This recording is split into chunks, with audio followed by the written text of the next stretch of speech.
Have you ever had a moment where your entire life just flipped?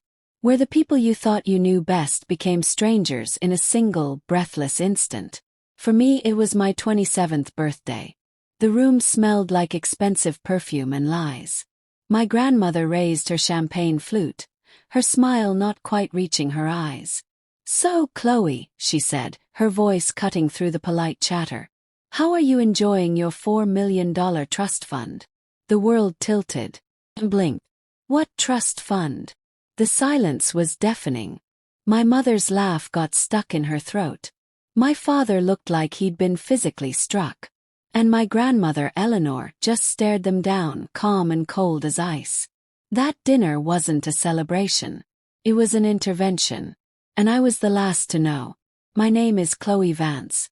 And this is the story of how my parents stole my future, and how I took it all back. I grew up in the shadow of my parents' success. They lived in a pristine mansion in Hillsborough. I lived in a 400-square-foot studio in the city. I was a freelance graphic designer, paying off student loans they'd told me were my responsibility. They drove Audis, I rode the bus. Our calls were always the same. "How's work?" But they never waited for the real answer. The last gift they gave me was for college graduation. While my friends got cars or down payments, I got a book, Smart Investing for the Independent Woman. I smiled in the photos. That night I cried myself to sleep. I thought they were teaching me resilience. I didn't know they were funding their luxury with my life. A week before my 27th birthday, I was laid off. Desperate, I called my mom. "Mom, I lost my job. I don't know how I'm making rent." Her response: "This is a good lesson in budgeting, sweetie. Anyway, we're taking you to Le Soleil for your birthday. Don't be late." Soleil. $400 a plate. That was my grocery budget for 2 months. My best friend Lena told me I didn't have to go. But in my family, not showing up was a declaration of war. They were already talking about their summer home in Tahoe when my grandmother arrived. Eleanor Vance. She commanded a room without saying a word. She hugged me, a real, genuine hug, and I felt a flicker of hope. Then, over dessert, she dropped the bomb. "So, Chloe, how did you spend the $4 million trust fund I set up for you? The one your parents were to transfer to you on your 25th birthday?" The question hung in the air. My mother's face went white. My father started sweating. What followed was a blur. We were moved to a private room. My grandmother's lawyer and financial manager were there. They laid out the documents. An account. My name. Started with $1.5 million. Now worth over $4 million. Or it should have been. The lawyer's voice was grim. "The current balance is $247.18. They read the withdrawals. The list was a physical blow. Payoff of primary residence mortgage. $600,000. 2 new Audi SUVs. $250,000. Investment in my mother's failed interior design studio.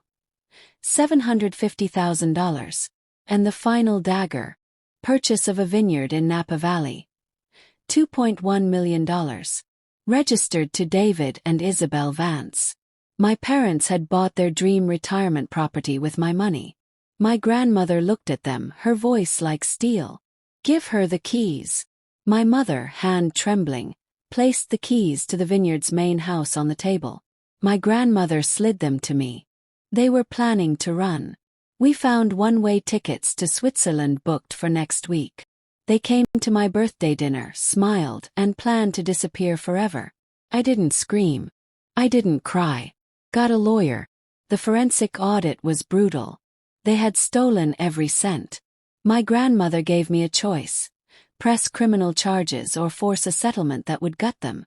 They came to negotiate, to play the "we're family" card. My mother sobbed. "Chloe, we're your parents. You wouldn't send us to jail." I looked at her, the woman who taught me to be small and quiet, and I finally found my voice. "You didn't treat me like a daughter. You treated me like a line of credit. Parents protect. They don't plunder." I chose the settlement. Took everything back. The vineyard, their house, their cars, their investments. It was all liquidated. The money was returned to me, where it belonged. They now live in a small rented apartment. The court orders them to pay restitution, a fraction of what they stole. I don't feel joy in that. Feel balance. But this story doesn't end with me just getting my money back. It ends with me building my own legacy. I didn't sell the vineyard. I learned it. I studied viticulture.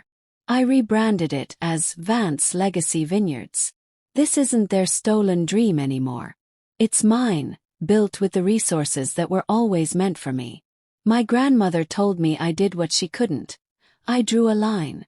If you've ever been betrayed by someone you trusted, remember this. Your peace is worth more than their approval. Your future is yours to reclaim. You can start over, and you can be stronger than you ever imagined. Don't just take back what was stolen. Build something new with it. Subscribe for more stories of resilience and starting over.